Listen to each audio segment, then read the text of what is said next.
From the Weather NorCal Command Center, this is your Evening Update. Well, good evening, everyone. I'm Chief Meteorologist Mike Kruger. Here is your North Coast evening update here. And it looks like we got to see a little bit of clearing out in the Crescent City, out in Battery Point. There you can see just some of the high, thin cirrus clouds out there. So made for a gorgeous afternoon out towards the Crescent City area. We take you down to the south and looks like it's trying to clear out a little bit here out towards Trinidad, north of Trinidad at Elk Country. But overall, still seeing a lot of those overcast skies. It was a little difficult for us to clear out for many of us along the coast. All right, so here's the deal.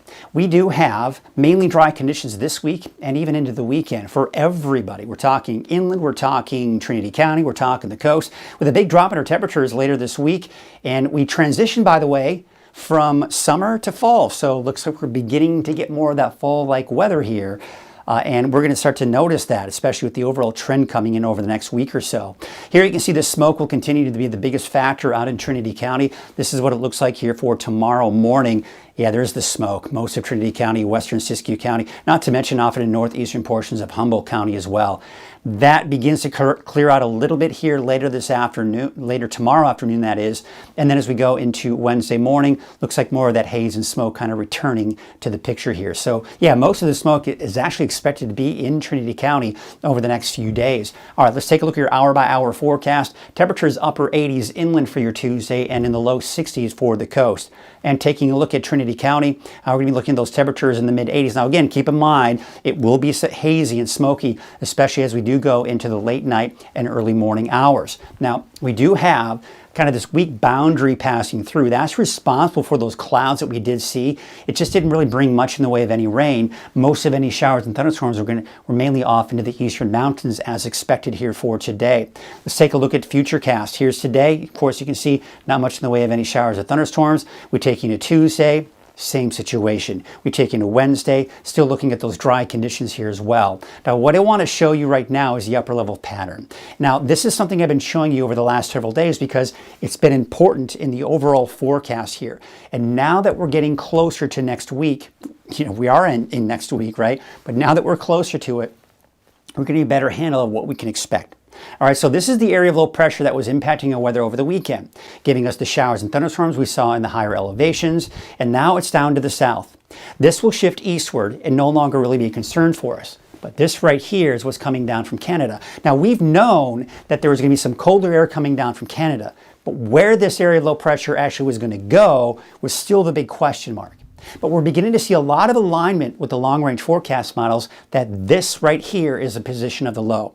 Now that we know that, it's important to know because now we can get a better idea of where the rain will be, and not to mention the cooler temperatures, and looks like some gusty winds possibly making the way in the parts of Northern California as well, especially into, say, the northern Sacramento Valley, maybe not as much here for the North Coast. But most of the rain, thunderstorms, will be in the northeastern portions of the state, and we will remain dry.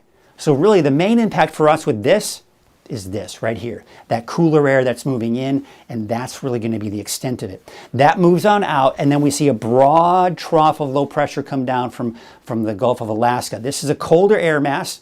It does have rain and not to mention even snow associated with it, but it's going to take its own sweet time getting here. This is looking at next Monday. It's still off toward north and west, but it is expected to eventually push our way, and that's when we could be looking at better chances for some of that rain. So there's the long range.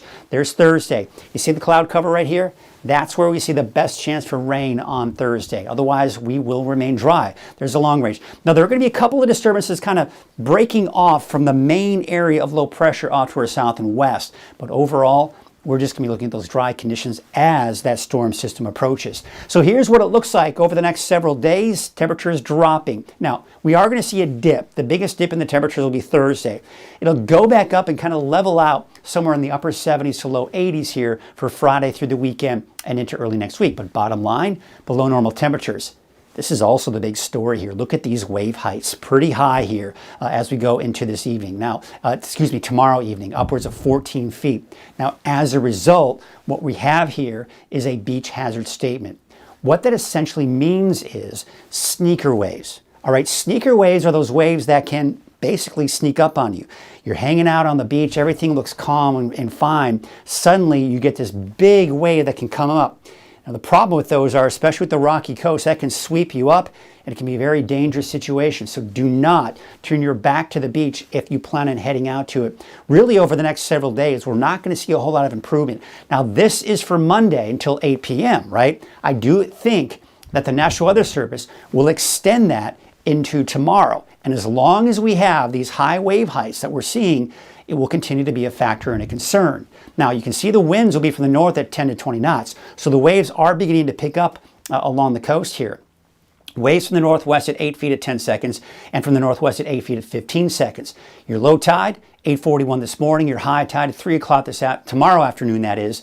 There you can see 7.1 feet, and there's that small craft advisory. Now, the small craft advisory won't take effect until Tuesday, but will stay in effect at least through this upcoming Thursday. So here's what it looks like for tonight. There you can see the clear skies for pretty much everyone, just the coast seeing some of those clouds. And for tomorrow, mainly sunny skies. Temperatures are going to be about the same, maybe a little bit warmer in some spots here, but generally in the mid-60s here for the coast. There's your 7-day outlook for Crescent City, of course, looking at dry conditions the next 7 days.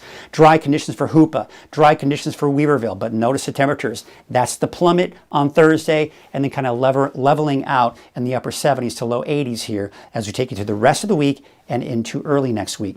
There's a look at your 7-day outlook for Eureka. Those temperatures will be in the low to mid 60s over the next seven days, that is. And we transition from summer to fall Friday night with your first full day of fall on Saturday.